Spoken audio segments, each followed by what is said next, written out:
¿Qué le hace falta al salario mínimo colombiano para hacer un ingreso mínimo vital?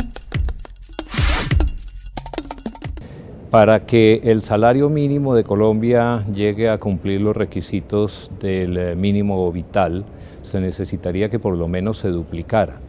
Actualmente ese salario mínimo de 616.000 pesos que está vigente para el 2014 equivale más o menos a unos $2 por persona en una familia de 5 personas, lo cual evidentemente no alcanza para cubrir el mínimo que requiere una familia para reproducirse, para cubrir sus necesidades de educación, de salud y de mejoramiento personal.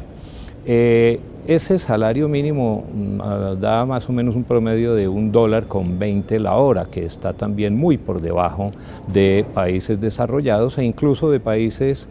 similares a Colombia como Chile, por ejemplo, en donde el salario hora es de $3.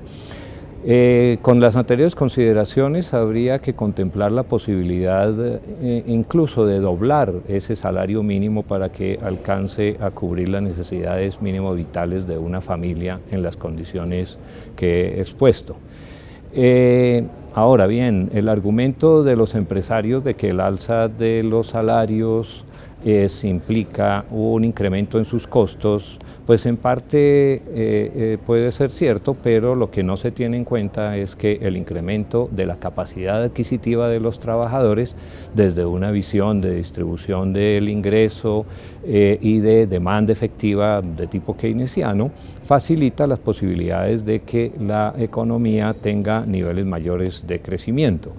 Por lo tanto, una negociación que reconozca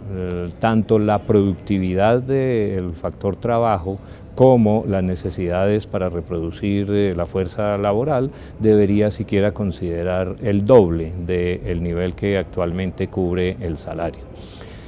El problema es que el salario, como bien se sabe, es el resultado de una pugna distributiva que existe entre el capital y trabajo. En donde el capitalista es quien tiene las posibilidades de fijar los precios y por lo tanto de determinar cuánto se va a ganar. El salario en últimas es un residuo que únicamente le corresponde a los trabajadores después de esa distribución, digámoslo así, que no se realiza en la esfera económica propiamente, sino en la esfera de la definición de poder. Por eso es importante también en una sociedad capitalista el papel de la organización laboral, de los sindicatos, que tienen la posibilidad de intervenir y de estructurar una demanda frente al capital para lograr reivindicaciones tanto en sus ingresos como en sus condiciones de vida. Ingresos que le deben facilitar no únicamente la reproducción de él y su familia, sino las mejores condiciones de vida, las mejores calidades de vida con educación, con salud y con posibilidades de esparcimiento y de formación cultural, que en nuestro país, como bien sabemos, no están al alcance de los trabajadores. Todo eso todas esas son las razones por las cuales Colombia muestra una de las peores distribuciones del ingreso en el contexto mundial. En América Latina, escasamente la distribución del ingreso medida por el coeficiente Gini supera a países como Haití, como Honduras, como Antillas y de pronto Bolivia. Situación que indudablemente hay que revertir. Y al mismo tiempo el resultado del modelo económico que se nos ha impuesto, en donde las actividades de transformación, las actividades industriales, por ejemplo, que requerirían una mano de obra más calificada, más capacitada, han sido dejadas de lado en la política estructurada por los últimos gobiernos en las décadas de finales de los 80 y de los 90,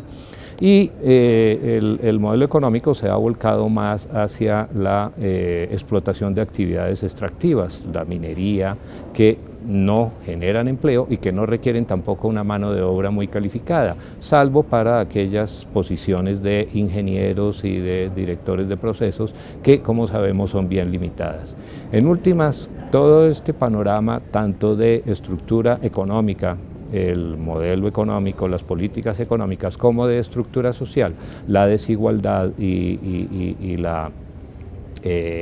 poca consideración que se tiene con el trabajo son las causantes de la situación que vive Colombia de atraso y de subdesarrollo. Si se quiere superar esa situación, habría que considerar el factor trabajo como uno de los, digamos así, impulsores de un progreso económico y una un mejor bienestar o buen vivir para toda la población. Escuchar la opinión de Libardo Sarmiento. Escuchar la opinión de Julio Roberto Gómez.